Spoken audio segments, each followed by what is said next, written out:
Today's episode of the St. Louis Pain Expert Podcast is going to be a spring special where I'll be giving tips that you can use to stay active, healthy, and mobile physically and mentally as we move into this new season. This also celebrates the 1-year anniversary of the time when St. Louis County effectively shut down due to the pandemic and what you can do to move forward in this new normal era. I hope you enjoy this episode and get a lot out of it, whether you're listening to it live or whether you're listening to it on a replay in the future. I think there's going to be a lot of actionable tips that you can put into play in your life. And if you do enjoy this episode of the podcast, please subscribe so you get notified of future episodes. You're listening to the St. Louis Pain Expert Podcast with Dr. Dave Candy, St. Louis's leading expert in chronic pain relief. Dr. Candy specializes in helping women age 40 and above to overcome chronic, nagging aches and pains without medication, injections, or surgery, so they can stay active, mobile, healthy, and independent. Whether you're suffering from pain yourself or know someone who is, pain's a universal experience that affects us all, but that doesn't mean you have to suffer. Knowledge is power, and having the right information can help you or someone you love get on the road to recovery. On the St. Louis Pain Expert Podcast, Dr. Candy talks with other pain experts from around the world to give you the information you need to recover, the peace of mind of knowing that you're not alone, and the hope that lasting relief from chronic pain is possible, and it doesn't require relying on pills, injections, or surgery in order to do so. So sit back, relax, and open your ears, mind, and heart, and let the healing begin. March 23rd, 2020 will forever be known in St. Louis County as a date that lives in infamy. On that date, approximately 1 year ago from when this podcast will air for the first time, St. Louis County shut down due to the COVID-19 pandemic, and people were effectively under stay-at-home orders only for basically grocery shopping and medical appointments and other really essential care. But for the most part, everyone was at home for 2 months before things really started to open back up. And now, a year later, the vaccinations are coming out and people are really looking forward to getting back to normal life, or at least a new normal. But as people are coming back out and getting back into their normal activities, I'm seeing more and more in my practice that there are going to be some really long-lasting effects of this pandemic, both from a physical perspective as well as from a psychological perspective. A lot of common themes that I've heard patients in my practice complaining of recently are weight gain, lack of energy, depression, feelings of isolation, or just back or knee pain from getting back into activities that they really haven't been doing for a year, or trying to get active again to lose some of that weight that they put on from a year's worth of staying at home.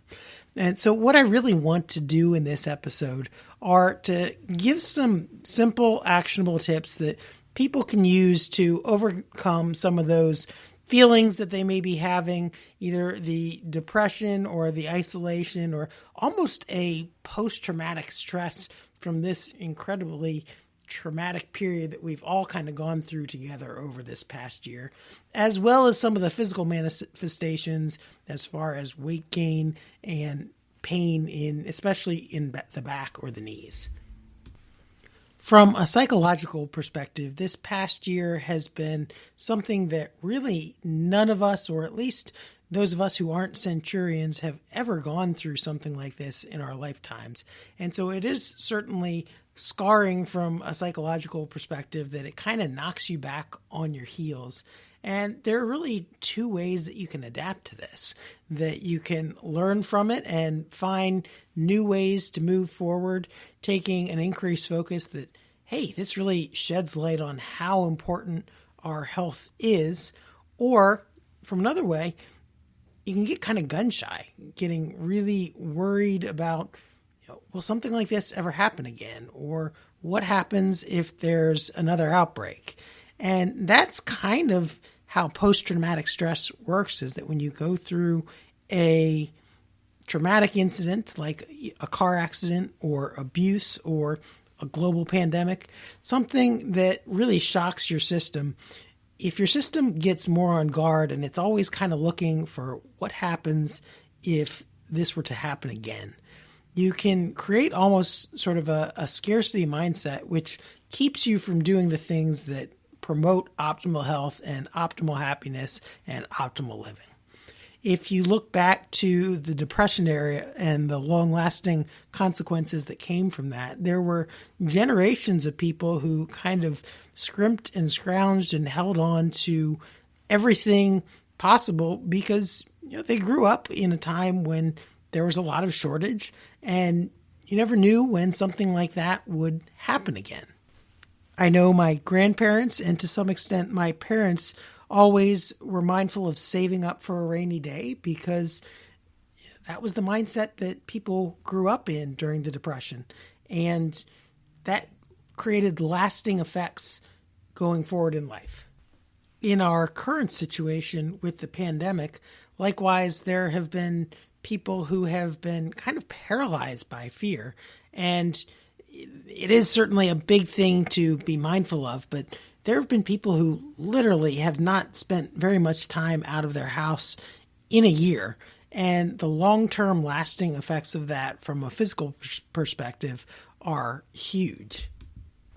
For one, you don't realize just how much little things like going out to the grocery store or going out to general retail stores or just going out to a park or a museum or going to the office, how much activity and how many steps you get in per day just doing those general things.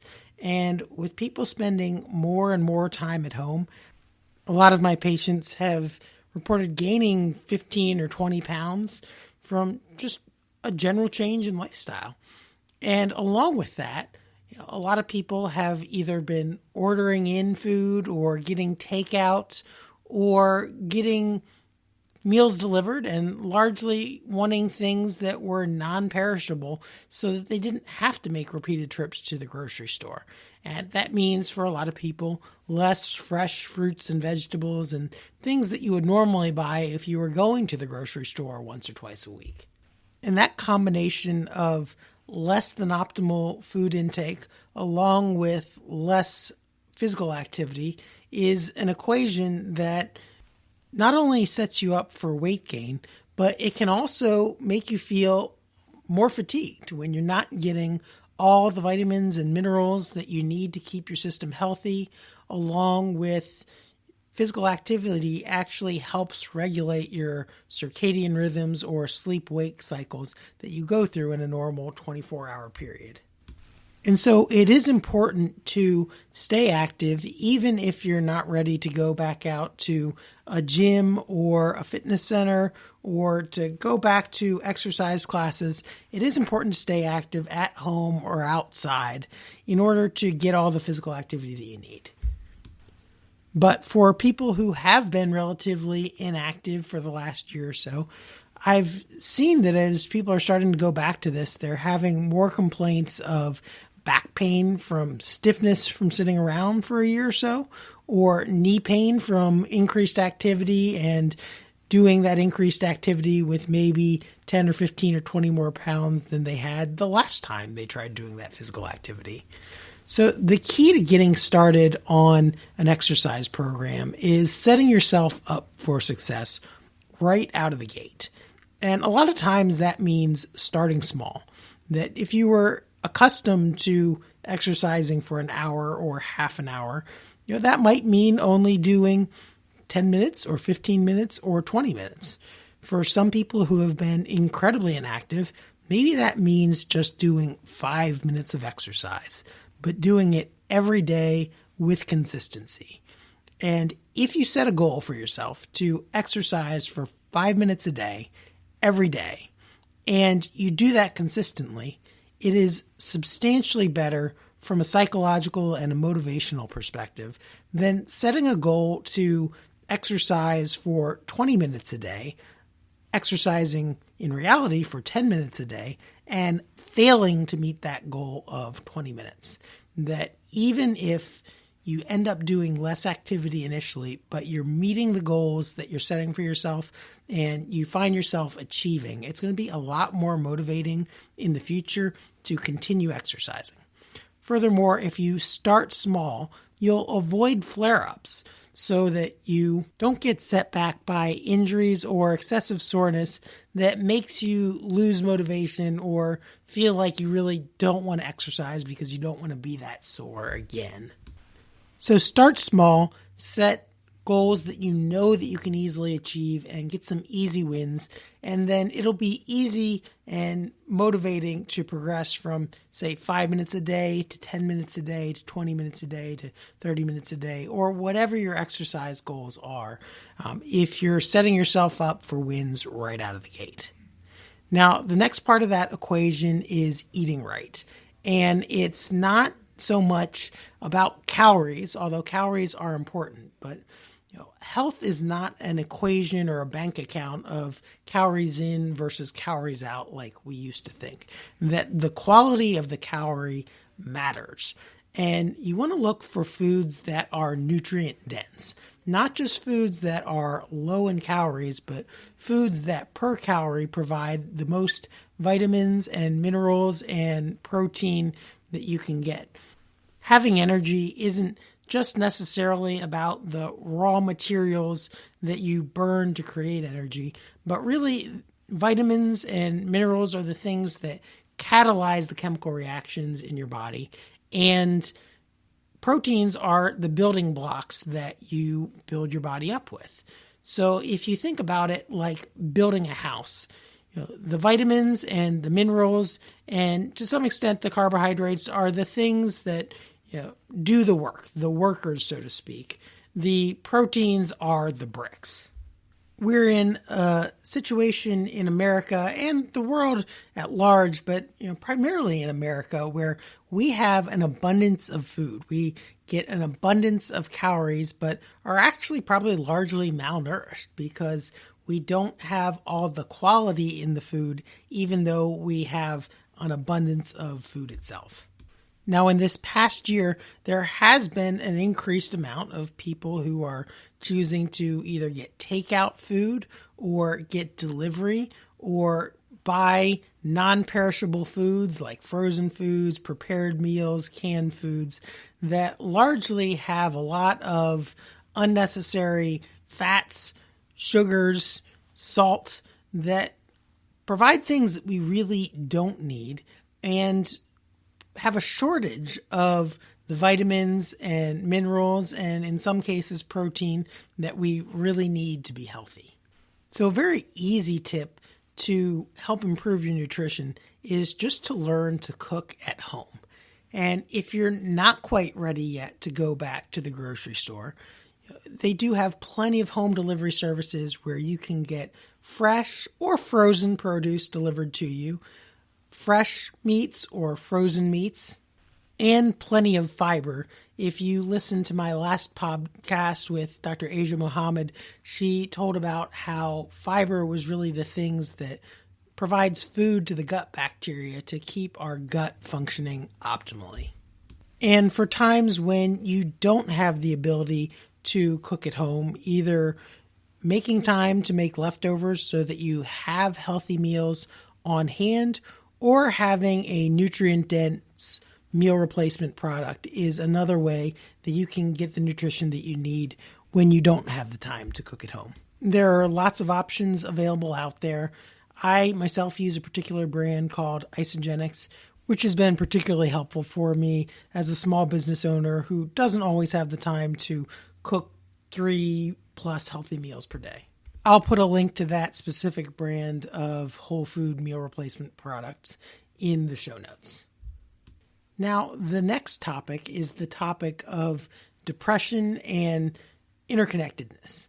That when you're going to an office or when you're able to get out and socialize with family and friends or travel to see family that may be out of state that you only get to see every once in a while, you have an inherent sense of connection and belonging, which if you look at Maslow's hierarchy of needs, That's one of our higher needs beyond just our having our food and our clothing and our shelter, that we all really need to feel connected and part of something bigger, to not just survive, but to thrive and to have the happiest life that we can.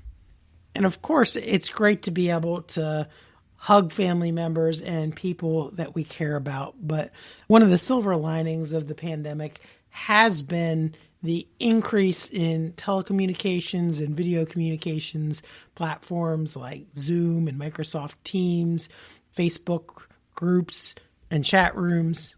We've seen that we don't have to physically be together to be together.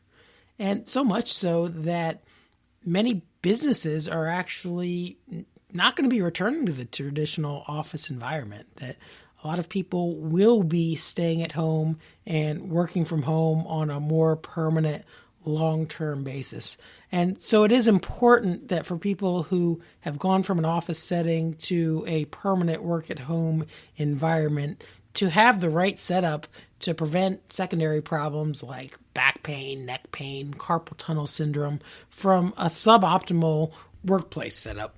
And that's one of the things that I really focus on in my practice, is helping people to put their body in the everyday situations that they're in the positions, and using the practices that are going to serve them best over the long term, so that that one body that they get lasts them for as long as possible. And finally, the last point that I want to touch on today is that if you do notice some aches or pains that are coming on, don't ignore them. That a lot of people in this past year have been putting off health concerns, whether it be diabetes or heart conditions or just general pain conditions, because really a crowded doctor's waiting room or ER is the last place that people want to be. And some of my patients are in the high risk group, and you really can't blame them that they've had to make the choice between, well, should I deal with this problem, which kind of lowers my quality of life, or go out and get help for it and risk potentially being exposed. But again, with the rise of telecommunications, it is amazing how much you can really find out over a virtual visit, and to diagnose just through looking at people's movement over the internet. So if there are some aches and pains, certainly go get it checked out sooner rather than later. That the sooner you seek out treatment for a problem, the easier it is to get a resolution to it. And if you're not ready to go back out in person yet, virtual visits are a good option that will probably maintain even past when people are fully vaccinated, because it has been so helpful to be able to see people in their own natural environment, the places that they're living most of their life, because that's really pretty impactful as to how they're going to experience their pain. So we don't traditionally get a chance to see that in a normal office environment. And again, the virtual visits or the telecommunication platforms have really been a silver lining to this pandemic, and will help us improve the quality of care overall, even going forwards. One thing that this pandemic has really highlighted is just how valuable our lives and health are, and how important it is to take care of it. So for anyone out there listening who may want to take the next step and find out what can be done to maintain their health, we have lots of options available.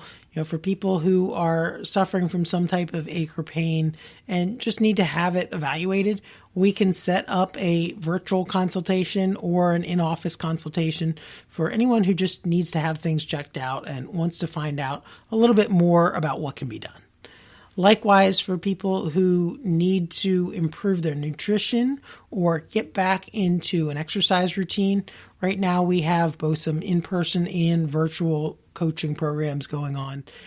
And I'll put links to both of those things in the show notes, to where you can get a virtual consultation or an in-person consultation for either pain or for health coaching. I hope you've enjoyed this episode today and gotten some tips that you can use to get back to optimal health in this new normal that we're all learning to live in. And if you found this episode helpful, subscribe to our podcast so you get notified of our future episodes. Thanks, and have a great day. Thanks for listening to the St. Louis Pain Expert Podcast. We hope you've enjoyed the show. If you live in the St. Louis area and would like Dr. Candy's help to find a solution to your pain, visit our website at stlpainexpert.com. Email Dr. Candy at dave@stlpainexpert.com or call Dr. Candy's clinical practice at 314-941-3970. If you're listening from outside the St. Louis area but would still like some help, feel free to contact us to learn more about our virtual health coaching. Regardless of where you live, please share our podcast with anyone you know who would benefit from learning more about pain and what can be done to relieve it. And don't forget to subscribe to our podcast on iTunes, Google, Spotify, or your other favorite podcast platform so you get notified when we release a new episode. Thanks again for listening, and we hope you'll enjoy us again soon.